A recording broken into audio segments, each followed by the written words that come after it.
জয় হিন্দ বন্ধুরা। তোমরা প্রত্যেকে যারা যারা West Bengal police, Kolkata police এবং ডাব্লিউবিএসএ নিউ ভ্যাকান্সির জন্য অপেক্ষা করছো যে ভ্যাকান্সি কবে বেরোবে, এবং তোমরা প্রত্যেক জায়গায় একই কথা শুনতে পাচ্ছ যে ভ্যাকান্সিতে বড় পরিবর্তন আসতে চলেছে, রিক্রুটমেন্ট প্রসেসে বড় পরিবর্তন আসতে চলেছে। তো সবার প্রথমে আমি তোমাদেরকে একটা কথা বলে দিই, এই ভিডিওটা তারাই দেখবে যারা ওয়েস্ট বেঙ্গল পুলিশ হয়ে যাক কিংবা কলকাতা পুলিশ হয়ে যাক কিংবা ডাব্লিউবিএসআই এর জন্য যারা রিয়েল ক্যান্ডিডেট রয়েছে, যারা নিজের পরিশ্রম করছো একটা চাকরি পাওয়ার জন্য, তো তাদের জন্য ভিডিওটা তোমরা কিন্তু অবশ্যই ভিডিওটি শেষ পর্যন্ত দেখবে। আর যারা যারা এমনি তোমাদের নর্মাল ক্যান্ডিডেট রয়েছে যে আপডেট নিয়ে ভ্যাকান্সি আসলেই তোমরা ভিডিও দেখো, কোনো রকম কোনো কিছু প্রিপারেশন তোমরা নিতে চাও না, ঠিক আছে, তো তারা যদি হয়ে থাকো তো ভিডিওটি কিন্তু তোমাদের জন্য কোনো দরকারের পড়বে না।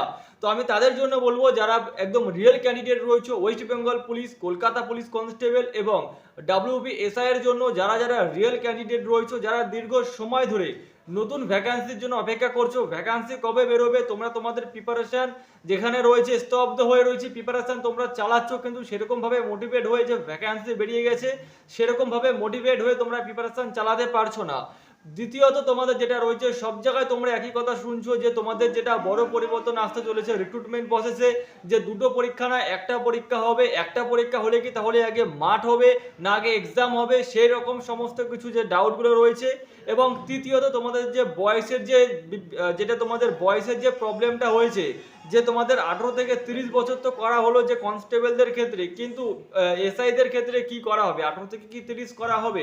তো আমি প্রথমে বলবো দেখো, ডাব্লিউবি কনস্টেবল হয়ে যাক কিংবা কলকাতা পুলিশ কনস্টেবল হয়ে যাক কিংবা এসআই হয়ে যাক ডাব্লিউবি, তো চাকরিটা কিন্তু তোমাদের নিতে হবে, ঠিক আছে, চাকরিটা নিতে হবে তোমাদের। কিভাবে নেবে তোমরা জানো প্রত্যেকেই যে পড়াশোনা ছাড়া কোনো রকম কোনো কিছু উপায় নেই, অর্থাৎ পড়াশোনা তোমাকে করতে হবে এবং গ্রাউন্ডলি যেটা রয়েছে ফিজিক্যালি ফিট, ফিজিক্যাল থেকেও পাস কিন্তু তোমাকেই করতে হবে, কেউ কিন্তু তোমাদের এসে ফিজিক্যাল গ্রাউন্ডে তোমাদের পাস করিয়ে দেবে না।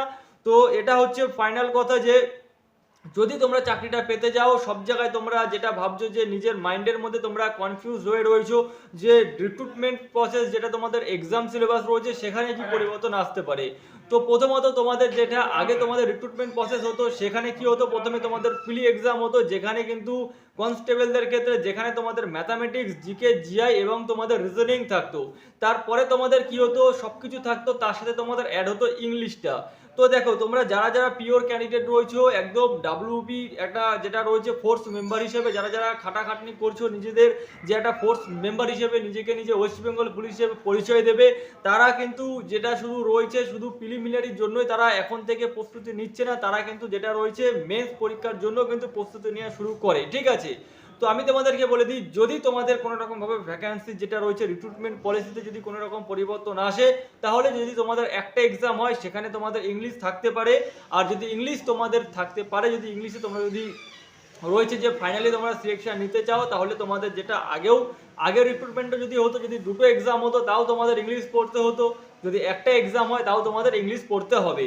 তো ফাইনালি আমার মেন কথার একটাই কারণ যে যদি তোমরা চাকরি নিতে যাও, যদি তোমরা যেটা রয়েছে ফোর্থ মেম্বার হিসেবে নিজেকে আইডেন্টি দিতে চাও, তাহলে মেন্সের জন্য প্রিপারেশন করো একেবারে প্রথম থেকেই, যে তোমাদের জিকে জিএস থেকে আরম্ভ করে ম্যাথামেটিক্স এবং তোমাদের যেটা রয়েছে রিজনিং এবং তার সাথে তোমাদের ফাইনালি ইংলিশ যেটা রয়েছে ইংলিশেরও তোমরা তোমাদের প্রিপারেশনটা করো। যদিও নোটিফিকেশন এখনো পর্যন্ত তোমাদের বেরোয়নি যে তোমাদের একটা এক্সাম হবে না দুটো এক্সাম হবে, যদি তোমাদের একটা এক্সাম হয় তাহলে কি হবে, তোমরা কিন্তু অ্যাডভান্স হয়ে থাকবে, তোমাদের যেটা রয়েছে তোমাদের মেন্স যেটা তোমাদের একটা যদি পরীক্ষা হয় তাহলে তোমাদের ইংরেজির পাঠটা থেকে তোমরা অ্যাডভান্স হয়ে থাকবে। আর আমি আশা করব ডাব্লিউবি হয়ে যাক, কলকাতা পুলিশ হয়ে যাক, এসআই ক্ষেত্রে হয়ে যাক, যারা রিয়েল ক্যান্ডিডেট রয়েছে, ফ্রেশ ক্যান্ডিডেট রয়েছে, যারা এইবার একটা নিজের পরিচয় আইডেন্টি দিতে চাও ডিফেন্স বলে, তো তারা একদম এখন থেকে এই প্রস্তুতিটাই শুরু করেছো, এবং এই প্রস্তুতিটা যারা শুরু করোনি তারাও কিন্তু এই প্রস্তুতিটা শুরু করে দাও। যদি তোমাদের একটা পরীক্ষা হয় তাহলে তোমাদের কোনো রকম কোনো কিছু ডাউট থাকবে না। দ্বিতীয়ত কি, যে দ্বিতীয়ত হচ্ছে তোমাদের মাঠ আগে হবে না, যেটা রয়েছে তোমাদের ফিজিক্যাল টেস্ট আগে হবে যদি একটা এক্সাম হয়, না তোমাদের যেটা রয়েছে রিটেন এক্সাম আগে হবে। প্রথমে আমি যেটা বলবো যে যদি তোমরা নিজেকে ফোর্স মেম্বার হিসেবে ঘোষিত করতে চাও, যদি নিজেকে নিজে আইডেন্টি দিতে চাও যে তুমি একটা ফোর্স মেম্বার, শুধু ওয়েস্ট বেঙ্গল পুলিশ বলে কথা না, যে অল টোটাল ডিফেন্স ফোর্স রয়েছে, সেই ক্ষেত্রে তোমাদের যে শারীরিক ফিটনেস থাকবে সেই শারীরিক ফিটনেস কিন্তু তোমাদের চাকরি পাওয়ার আগেও রাখতে হবে, চাকরি পাওয়ার সময়ও রাখতে হবে, এবং যখন তুমি চাকরি পাওয়ার পরও তোমাকে সেই শারীরিক ফিটনেস রাখতে হবে, ঠিক আছে। তোমরা এটা তোমরা ভেবো না যে তোমাদের যেটা যখন তোমাদের রিক্রুটমেন্ট যখন তোমাদের নোটিফিকেশন বেরোবে, যদি তোমাদের আগে এক্সামের যেটা রয়েছে আগে যদি তোমাদের এক্সাম না নিয়ে আগে যদি যেটা তোমাদের ফিজিক্যাল টেস্ট নেয় তখন তোমরা সেখান থেকে গ্রাউন্ড প্র্যাকটিস করবে। যদি ফোর্স মেম্বার হতে চাও, যদি তোমরা West Bengal police, Kolkata police এবং এসআইয়ের জন্য প্রিপারেশন নিতে চাও, তো তোমাদের কিন্তু শারীরিক ফিটনেসও তোমাদের দরকার রয়েছে, ঠিক আছে। তো আমার অ্যাডভাইস অনুযায়ী তোমরা তোমাদের যেটা এক্সাম প্রিপারেশন বললাম সেটা তোমরা মেন্সের মতো রাখো। আর শারীরিক ফিটনেস যদি তোমরা ভাবো যে শারীরিক ফিটনেস কি করবে, যদি আগে তোমাদের যেটা রয়েছে যদি ফিজিক্যাল টেস্ট হয়, তাহলে আমি বলবো আমার অ্যাডভাইস অনুযায়ী তোমরা কিন্তু তোমাদের যেটা রয়েছে ফোর্স মেম্বার হিসেবে, ফোর্সে যদি তোমরা মেম্বার হতে চাও, তোমাদের শারীরিক গঠন আগাগোড়ায় ফিট ফোর থাকা দরকার। তোমরা এখন থেকে তোমাদের যেটা রয়েছে শারীরিক যে ফিটনেস, এখন থেকে তোমরা সেই তৈরি তোমরা শুরু করে দাও, কারণ সবকিছু তোমরা অ্যাডভান্স রেখে দাও। যদি রিক্রুটমেন্ট পলিসিতে কোনো রকম কোনো কিছু আপডেট ঘোষিত হয়, তাহলে তোমরা কিন্তু সব দিক থেকে ফিট ফোর থাকবে। আর তৃতীয়ত হচ্ছে যে সবাই বয়স নিয়ে চিন্তিত রয়েছে। দেখো কনস্টেবল এবং তোমাদের যারা রয়েছে ওই ডাব্লিউবি কনস্টেবল এবং কলকাতা পুলিশের কনস্টেবল, তোমাদের যে আপকামিং ভ্যাকান্সি বেরোচ্ছে সেখানে তোমাদের বর্তমান সময়ে এসে দাঁড়াচ্ছে তোমাদের 18 থেকে 30 বছর। এটা তোমাদের পার্মানেন্টলি যত সম্ভব যে নোটিফিকেশন আউট হলে তোমরা পেয়ে যাবে। আর যেটা রয়েছে এসসি এসটি 5 এবং ওবিসি 3 বছরের ছাড় পাবে। কিন্তু এসআইদের ক্ষেত্রে যেটা রয়েছে এখনো পর্যন্ত সেরকমভাবে 30 বছর হবে কি হবে না এটা কোনো রকম আপডেট নেই। যখন তোমাদের যেটা রয়েছে রিক্রুটমেন্ট নোটিফিকেশন পাবলিশ হবে তখন তোমরা একদম পিওর সেখান থেকে সমস্ত কিছু জেনে যাবে, ঠিক আছে। তো যারা যারা অপেক্ষা করছে West Bengal police 12,000 vacancy male female, Kolkata police 3500 vacancy male female এবং ডাব্লিউবি এসআইয়ের ক্ষেত্রে যারা মেল ফিমেলের জন্য যারা অপেক্ষা করছো, যদি চাকরি নিতে চাও, যদি নিজেকে নিজে ফোর্স মেম্বার হিসেবে আইডেন্টি দিতে চাও, আর যদি তোমরা একদম রিয়েল ক্যান্ডিডেট থাকো যে হ্যাঁ আমি এই বছর একটা চাকরি নিয়েই ছাড়বো, তাতে একটা এক্সাম হোক আর দুটো এক্সাম হোক আর তোমাদের মাঠ আগে হোক আর তোমাদের এক্সাম আগে হোক, সমস্ত দিক থেকে আমি অ্যাডভান্স থাকবো, একটা চাকরি আমার নিতেই হবে আর নিজেকে নিজে ফোর্স মেম্বার হিসেবে তোমাকে আইডেন্টি দিতেই হবে, এরকম যদি মেন্টালি থেকে থাকে তাহলে আমি যে অ্যাডভাইসগুলো দিলাম আশা করব তোমরা যারা যারা একটা চাকরি যারা ডিফেন্স লাভার রয়েছো, যারা ডিফেন্সে আইডেন্টি দিতে চাও নিজেকে, তারা অবশ্যই ফলো করবে।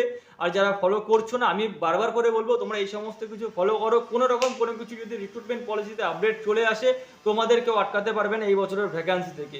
আশা করবো যে সমস্ত কিছু বুঝতে পেরেছো। যদি কোনো রকম কোনো কিছু ডাউট থেকে থাকে অবশ্যই ভিডিওর কমেন্ট বক্সে কমেন্ট করে দিও।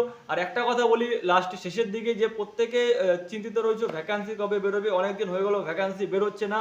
দেখো ভ্যাকান্সি তোমাদের বেরোবে, ভ্যাকান্সি তোমাদের 100% বেরোবে, কারণ কোনো রকম কিন্তু এখনো পর্যন্ত নোটিফিকেশানে যেটা রয়েছে গত 2 বছর ধরে, গত 2-3 বছর ধরে কোনো রকম কোনো কিছু আপডেট নেই। তোমাদের যে ভ্যাকান্সি সেটা আপকামিংই বেরোবে। তোমাদের যে ভ্যাকান্সি রয়েছে Kolkata police, West Bengal police এবং তোমাদের এসআই সমস্ত কিছু পারমিটেড হয়ে গেছে, তোমরা সেখান থেকে নানান জায়গা থেকে দেখেছো, সমস্ত কিছু তোমরা জানো। কিন্তু কবে বেরোচ্ছে সেটা তোমরা একটা মাথায় রাখো যে যবে বেরোক একটা চাকরি ওই ভ্যাকান্সিতে তোমার রয়েছে। আর সম্ভবত ভ্যাকান্সিটা তোমাদের ইলেকশনের আগে বেরোনোর ম্যাক্সিমামটা চান্স রয়েছে, কিন্তু তোমরা তোমাদের দিক থেকে একদম ফিট ফোর থাকো, ঠিক আছে। যদি কোনো রকম কোনো কিছু ডাউট থাকে অবশ্যই ভিডিওর কমেন্ট বক্সে কমেন্ট করে দিও। ভালো লাগলে ভিডিওটি অবশ্যই লাইক এবং শেয়ার করে দিও। চ্যানেলে প্রথমবার হলে অবশ্যই সাবস্ক্রাইব করে দিও, কারণ এরকম ধরনের মোটিভেটেড ভিডিও কিন্তু তোমরা অবশ্যই পেতে হলে চ্যানেলটি তোমাদের সাবস্ক্রাইব করতে হবে। জয় হিন্দ।